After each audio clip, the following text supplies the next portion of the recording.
Hello everyone, हाय। कैसे हैं आप सभी लोग? आशा करती हूँ आप सभी लोग स्वस्थ होंगे, मस्त होंगे, बढ़िया होंगे।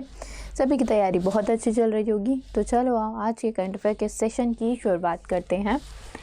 और हम जैसे क्वेश्चंस देखते हैं, लाइक न्यूज़ होती है क्वेश्चन के फॉर्म में देखते हैं, वैसे ही आज भी देखेंगे।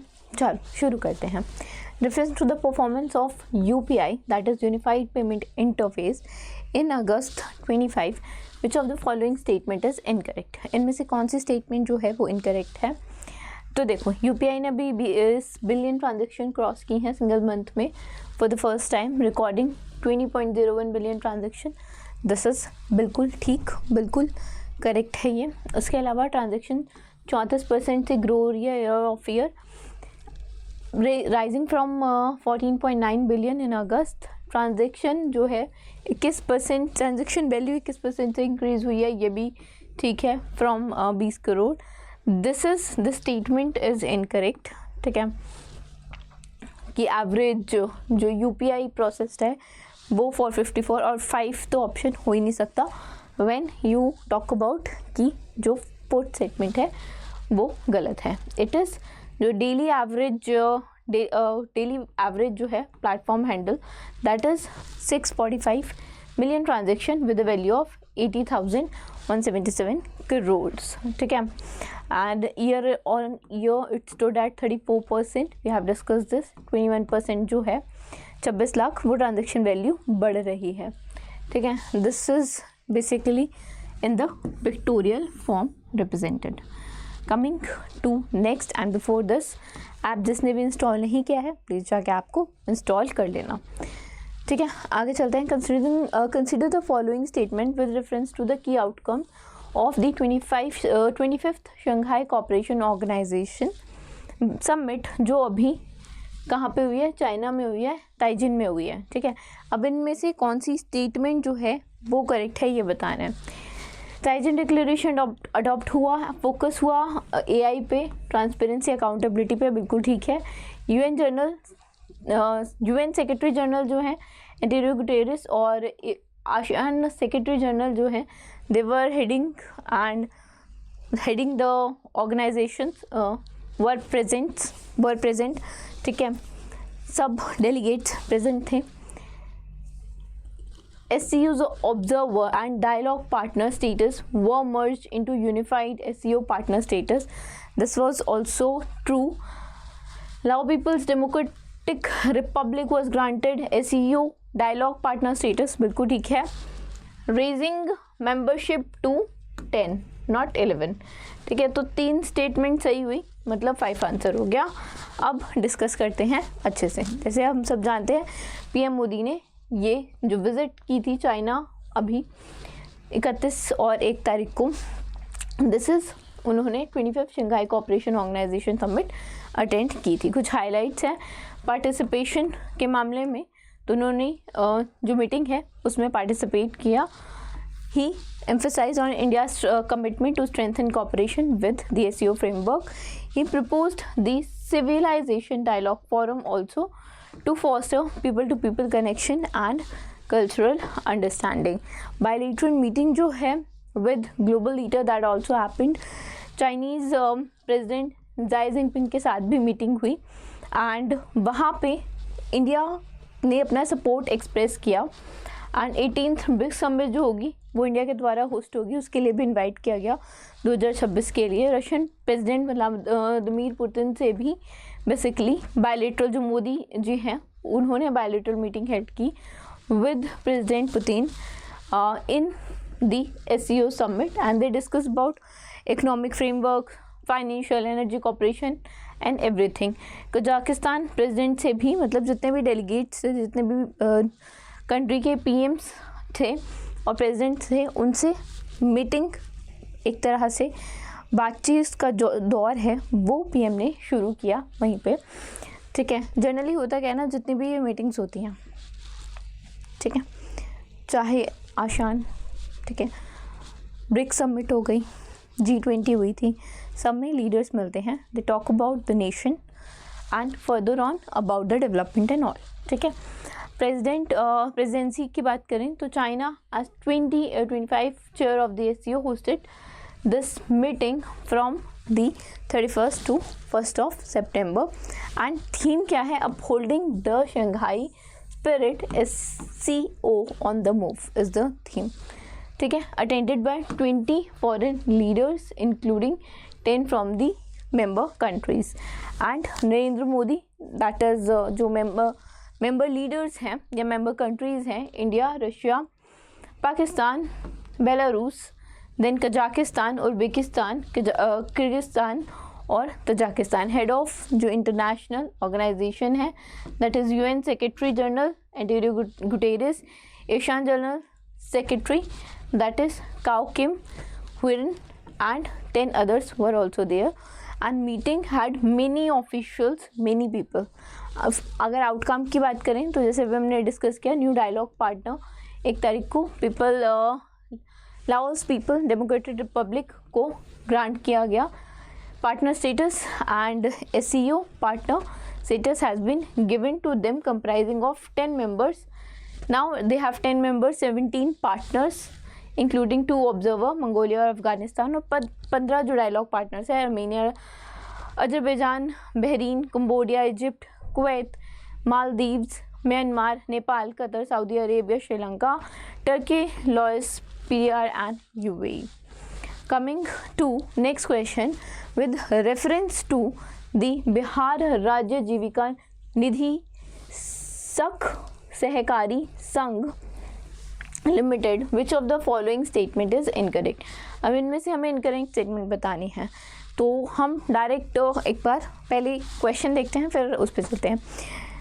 अगर बात करें देखो थर्ड स्टेटमेंट की, तो ये इनकरेक्ट है क्योंकि ट्राइबल एंटरप्रेन्योर्स के लिए नहीं है, महिलाओं के लिए है. इनोग्रेट की गई PM मोदी जी के द्वारा 105 करोड़ का इनिशियल फंड ट्रांसफ़र हुआ, बिल्कुल ठीक है. Reduce rural women dependency on high interest micro finance loan, because ये रूरल वुमेन को लोन प्रोवाइड करने का बेसिकली ये काम करेगी. ठीक है. And 12,000 community cadres have been equipped with tablet to enhance digital operation, this is also correct.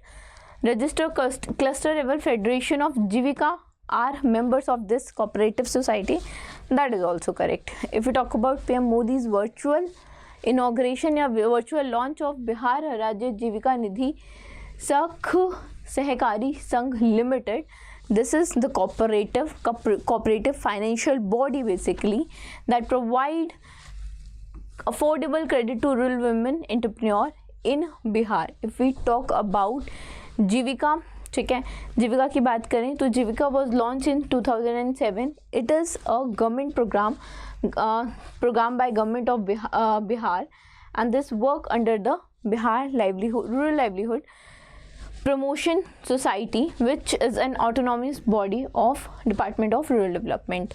If we talk about this cooperative, it started with the initial transfer of 105 crore into its bank account, and this Jivika Nidhi initiative aimed at providing affordable funds to skill development and art integrated education to women entrepreneurs associated with Jivika. Cluster Federation of Jivika will become the members of the society.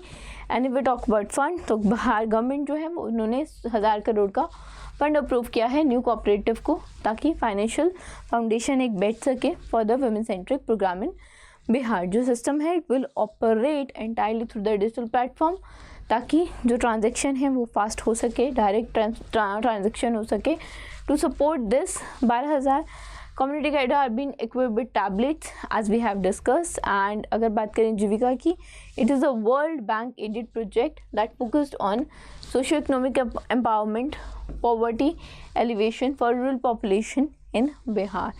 Financial empowerment की बात करें तो women entrepreneur with Jeevika self help group have seen growth, but many are still dependent on micro finance institution for the loan, and उनका जो interest rate है वो काफ़ी high होता है. And if you talk about this, तो अब जो है लोन लेना थोड़ा सा आसान हो जाएगा. ठीक है, चलो.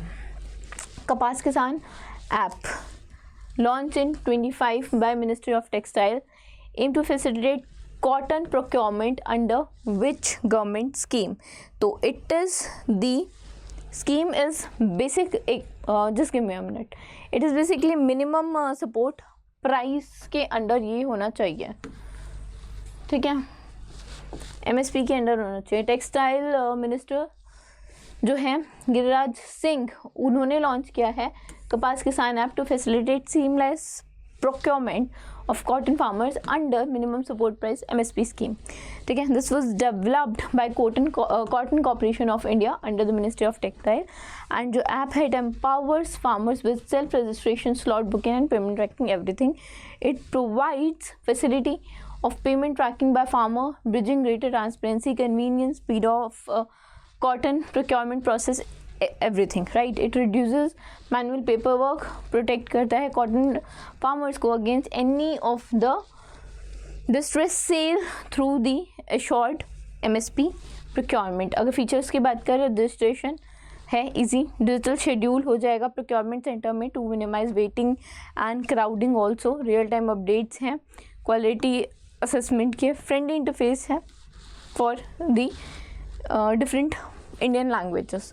आगे चलते हैं, सितंबर में ही Samarth incubation programme cohort second was rolled out by the Center for Development of Telemetrics C. Software Technology Parks of India and TIE Delhi NCR. This aimed at supporting deep tech startup in India. Under this program, जो startup है, it will receive the financial grant of how much? It will receive the financial grant of 5 lakh rupees. Right? जो deadline है, it has been extended to September 1, 2025, and the program is basically aimed at supporting the deep tech startup building solution in AI, UAVs, cybersecurity, LiFi and blockchain. Under this, startup will receive a financial outlay of 5 lakh rupees along with the access to C. Advanced R&D labs in Delhi and Bengaluru. It also provides a hand-on mentorship by leading technology and industry experts, structured accelerator session on go-to-market strategy, fundraising and scaling, etc. If we talk about Samarth Incubation Program, it was launched by C. in March 2025 in partnership with STPI to boost India's deep tech ecosystem by supporting early stage ventures in area like 5G, 6G, AI, Internet of Things and cyber security. Coming to next, Ministry of Home Affairs recently extended the cut-off date for considering entry under the Citizenship Act 2019 from 31st December 24 to which of the following date? It is 31st of December 2024. अभी extension हुआ है basically, and जो extension है, it allow member of the persecuted minority communities from Afghanistan, Bangladesh, Pakistan, including Hindu, Sikhs, Buddhist, Jain, Parsis, Christian to stay in India even without the valid documentation. The Citizenship Act 2019 was passed by the Parliament on 11 December 2019, amended the Citizenship Act of 1955, as we know, to grant the certain class of illegal migrants a path to Indian citizenship. आगे चलते हैं, आगे देखते हैं। हाल ही में federation of Indian export organisation ने साइन किया MOU किसके साथ? To simplify digital cross border payment for exporters, this is with BRICS pay, ठीक है। The agreement basically aim at supporting awareness among exporter, particularly the MSME, about growing role of secure, compliant and efficient digital payments in the international market. As a part of this MOU, BRICS जो है वो offer करेगा knowledge session outreach programme to FIU member focusing on compliant the technology driven cross border solution. Exporter will gain access to streamlined international collection method across B2B, C2B, B2C models, potentially leading to improve cash flow management. Coming to next, who has been appointed as the new chairman and managing director of Rail Vikas Nigam Limited in September. So Sukhmal Chand Jain has been appointed as the managing director, ठीक है, and chairman of Rail Vikas Nigam Limited. Replace किसको किया इन्होंने? प्रदीप गौर को, and 35 years of experience है. He worked in many of the prestigious organization. Basically he worked with the executive director in the Ministry of Railways as well, right?